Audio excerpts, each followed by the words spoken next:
संघर्षों और मेहनत के बाद आज ये फैसले की घड़ी आई है। आज एक बहुत ही ऐतिहासिक दिन है।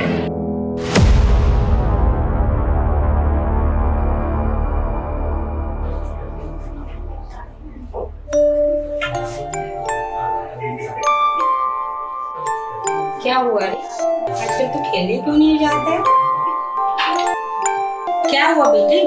तेरे दोस्तों से तेरी लड़ाई हो गई है क्या? नहीं माँ, मुझे क्रिकेट नहीं खेलना, मुझे घर घर खेलना। हाँ तो खेल ना। किसने मना किया है घर घर खेलने से? पर मैं कैसे खेलूं? वो लड़कियां तो कहती है मुझे हस्बैंड बनो। तो ठीक ही तो कहती बेटे, लड़के हमेशा हस्बैंड ही बनते हैं। नहीं माँ, मुझे तो वाइफ ही बनना है, जैसे मैं हमेशा बनता हूँ। नहीं बेटे, तू लड़का है ना, लड़के हस्बैंड ही बनते हैं। नहीं माँ, मुझे तो वाइफ ही बनना है, जैसे आप हो। अरे पागल हो गया है क्या? कैसे समझाऊं? लड़के हमेशा हस्बैंड ही बनते बेटे। जाओ खेलो। नहीं माँ, मुझे तो वाइफ ही बनना है। वाइफ बनना है तुझे? शर्म नहीं आती उससे ये सब बातें करते हुए? लड़की है क्या तू जो वाइफ बनेगा? बोला था ना मैंने तुझे इसे लड़कियों से और लड़कियों वाले कपड़े से दूर रखने के लिए, पर तुमको तो बड़ा मजा आता है ना इसे लड़की बनाने में। और कान खोल के सुन ले तू और अच्छे से समझ ले, लड़का है तू, लड़का है तू, लड़का ही है तू।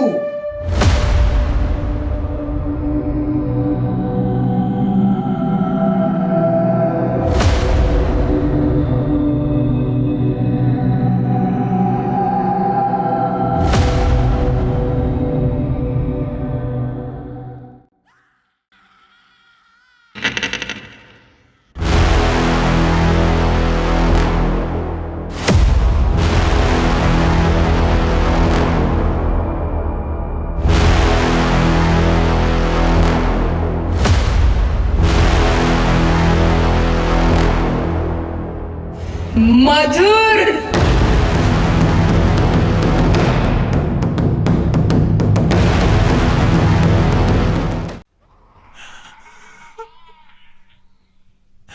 मैं ऐसे क्यों?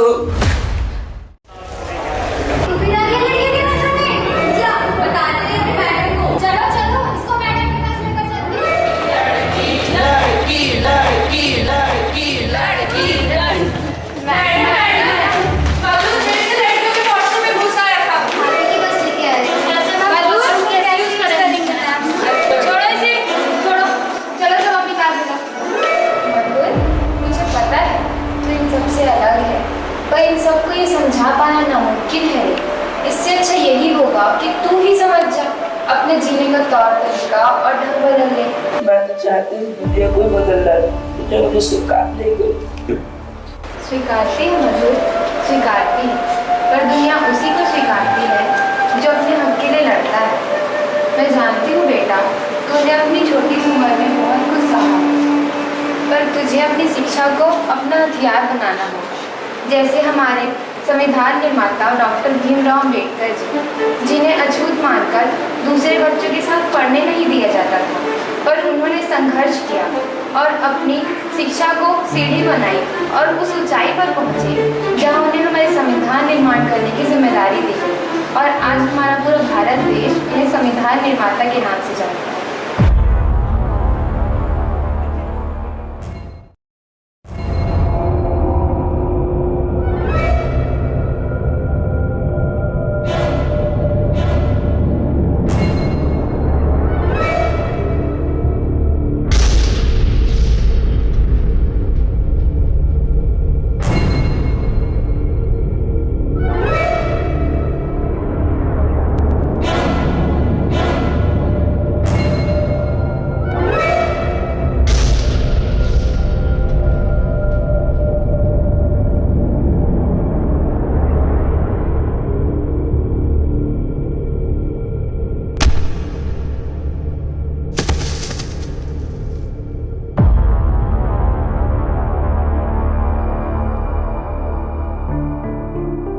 अरे सुना, मधु ने एक और केस जीत लिया। अच्छा, वो कुमार साहब का बेटा?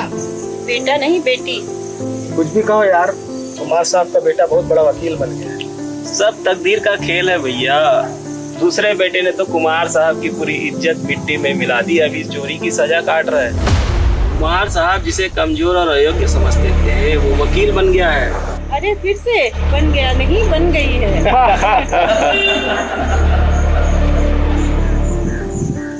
काश हमने मधुर की जगह मयूर को निकाल दिया होता तो ये दिन नहीं देखने पड़ते हैं।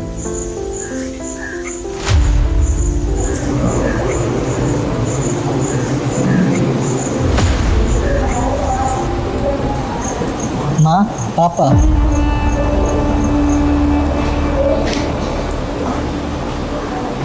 चलिए घर चलते हैं। आप दोनों के बिना मेरी वो दुनिया बिल्कुल अधूरी है। अब आपको नजरें झुकाने की जरूरत नहीं, मुझसे भी नहीं।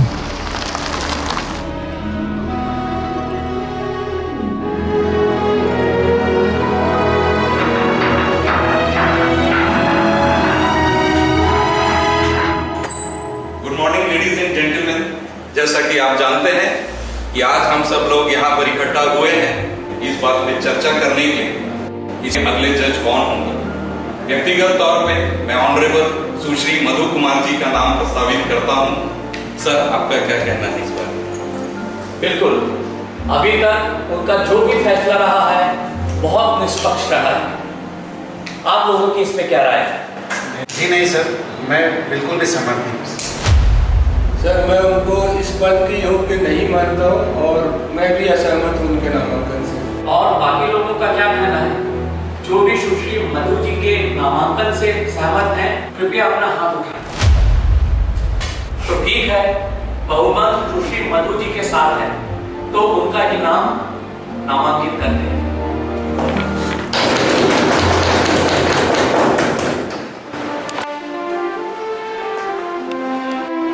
मैम, सब लोग आ चुके हैं। ठीक है।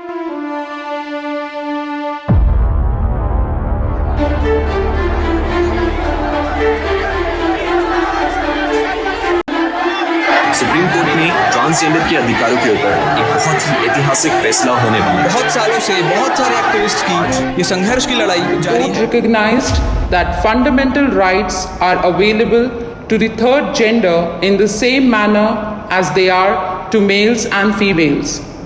Center and state government are asked to extend reservation in educational institutions and for public appointments.